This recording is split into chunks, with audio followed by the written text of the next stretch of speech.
Look, McD, welcome to On the Line with DJ Insider. Hey, thanks for having me. Yes, thank you for coming in, mate. Yeah, we've got so much to touch on here, and I think everyone's still pretty pumped from your set from Rainbow Serpent. Can we get straight into that? How was it for you? It was better than expected, mate. It was pretty amazing. The feedback's been phenomenal. There's been a video posted online, which I'll share with you guys, up to nearly 50,000 views, which I don't think I've ever had that kind of attention as a DJ. So that's pretty overwhelming, to be honest. Just so nice to play to so many friends. It was the Friday night of Rainbow, so it's the start of the festival. Everyone's just ready and up for it. So it's just such a great vibe. It's an honour to play Rainbow. It's my fifth time out of the last 6 years, and easily the best fun I've had playing. The big lead up to it, a lot of people asked me what I was going to play and so on. I was sort of saying, I'd play some jazzy stuff and some sort of deeper house and sort of funky stuff. And people kept saying, you realise it's at Bushduff, like, I'm going to play techno. And I'm like, well, no, it's afternoon. It was sort of before sunset, and I think, DJing's about time and place. Music's about time and place. Ask me what my favourite track is, I'm going to ask you what time of day you're referring to, because it's all about where you are, what time it is. And I felt that giving it some musical influences, playing my trumpet and keeping it pretty fun and musical was the key. And I honestly played tracks that I usually play to a room of people sitting down, and the place just popped. They just loved it, and it went right off. So it's very rewarding to be able to play what I like and see it work so well. It was really a great representation of me, and it's very rewarding when you do that as a DJ and you feel that. And it was a very eclectic set. Played techno, played jazz, played house, and it came together really well. I only wish I'd recorded it, but I do intend on going back and doing so in a studio some stage soon. So yeah, it's pretty fun. Brilliant, mate. Well, we look forward to hearing that. And you also had the awesome Gaz Kempster on percussion with you. Yeah, so I'd planned to play my trumpet, and Gaz messaged me a couple of days before the festival and said, I'm going to be up there with my drums. If you know anyone who wants someone to play along with them, just let me know. And I said, mate, I'm jamming. I'm playing trumpet. And I'd told Rainbow that I may have some live instruments involved. So he said, oh, great, I'll come along. I'd only played with Gaz one other time, and he's an amazing percussionist. He plays his didge, and he's a show pony. Like, with all due respect, Gaz, he's just a real showman, and I knew I had to sort of hold him back a bit, but he just really got right into it, and it really added a lot to the show. So, we're actually performing again tomorrow night down at we're at Port and Code tomorrow night. We're doing a bit of a gig, so yeah, it's nice to be back on stage with him. He's lots of fun. Awesome, that was what we were going to ask. That's good to see he's continuing to collaborate.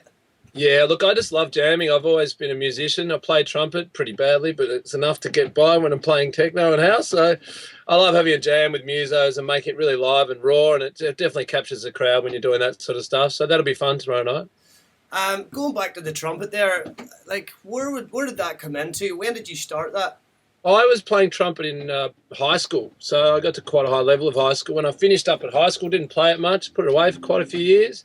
Started DJing, and then one day thought I might pull it out and have a bit of a jam. And I've played trumpet many times with the guys from Smashbang, the record label that we run, and Hassan and Devard's on bass. So we put a mini band together and play beats over the top, and it just adds to it. I get a bit nervous, so I don't really pull it out as often as I probably should. But it's just something that I like to add in every now and then. Yeah, tell us more about Smashbang, because as you said there, that's a band you created, and it's also a record label. Yeah, so Hassan, Chelsea and myself were touring Europe years ago. We did it 3 times all up, and we found everywhere we went in Europe, everyone was so-and-so on so-and-so label. So we thought the best way to do that, and we were writing music, was to start our own label. So Hassan had a back catalogue, lots of music, very talented producer. He wrote in a Beatport, got us on as a label, and we started releasing music. So the following year we went back as Smashbang, and that was our label. And the label continues today with the thanks to Fergus and Timmis and plenty of other guys. And it's doing good things, It's a place for us to release our music. There's no pressure. It's just a fun, real creative release for the guys. So, yeah. Good stuff, mate. Where was your earliest musical influences, or what era would they have came from? Early 90s. The biggest influence was my brother, actually. 2 years older than me. He was buying music and going to raves in Melbourne when they first started. I was too young to go, but I was quite interested by the music and, you know, looking up to a big brother.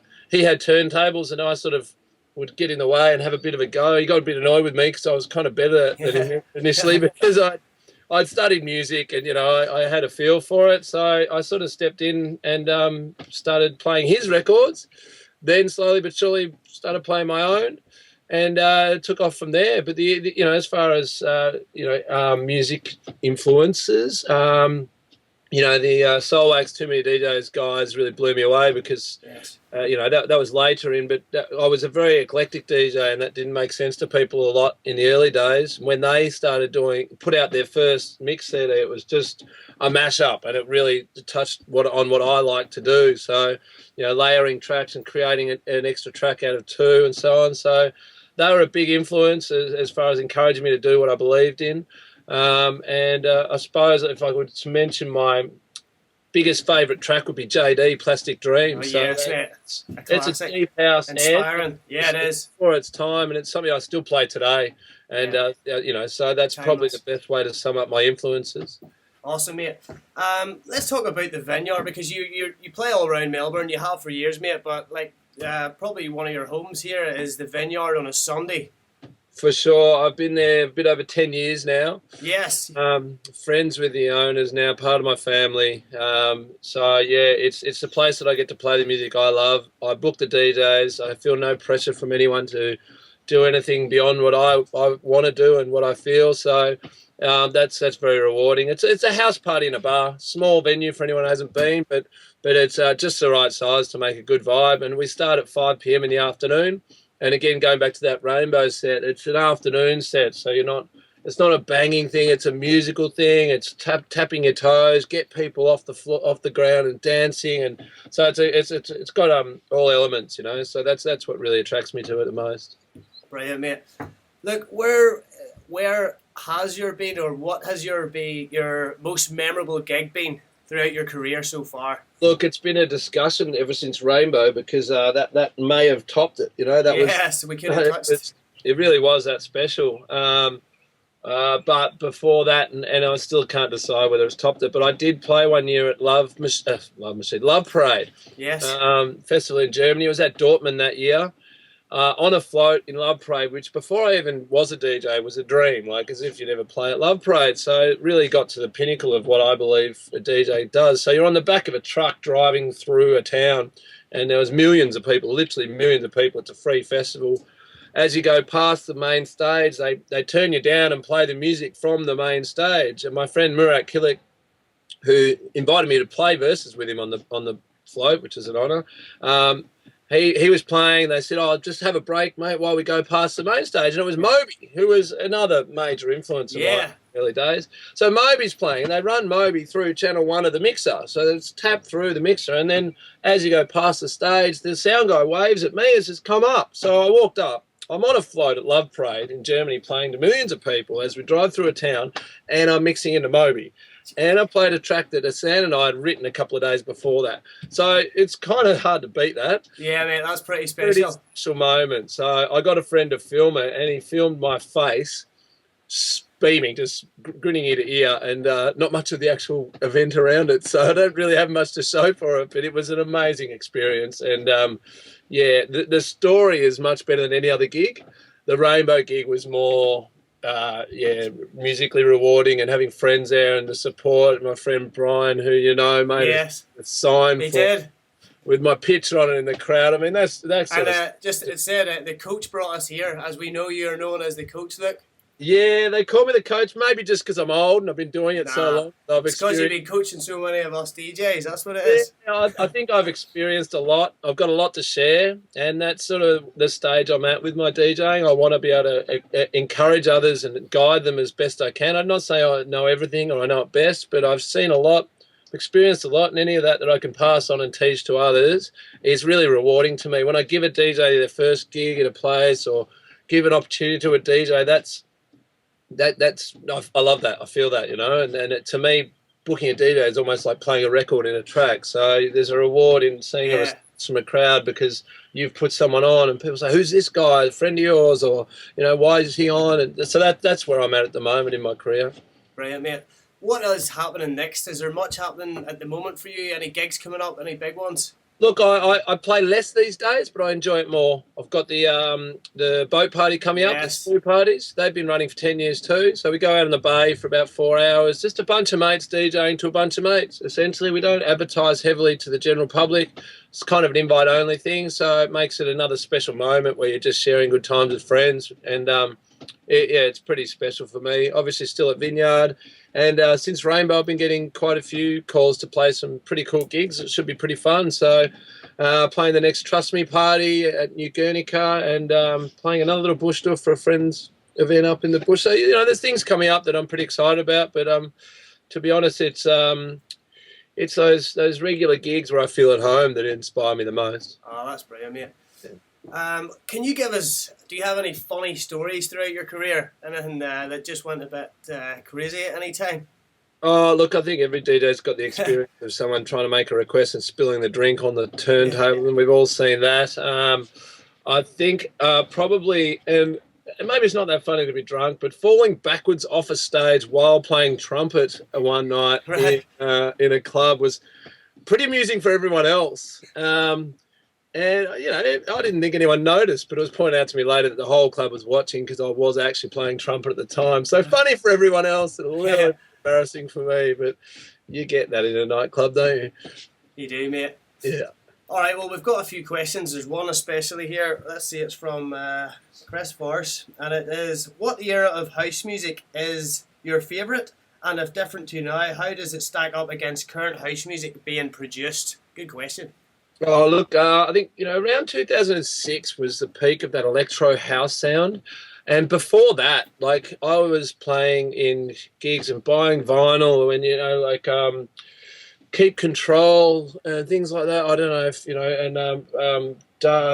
I.O., like it was house. It was real house. And it's and that's coming back again now. So now is really back to the way I've always liked it.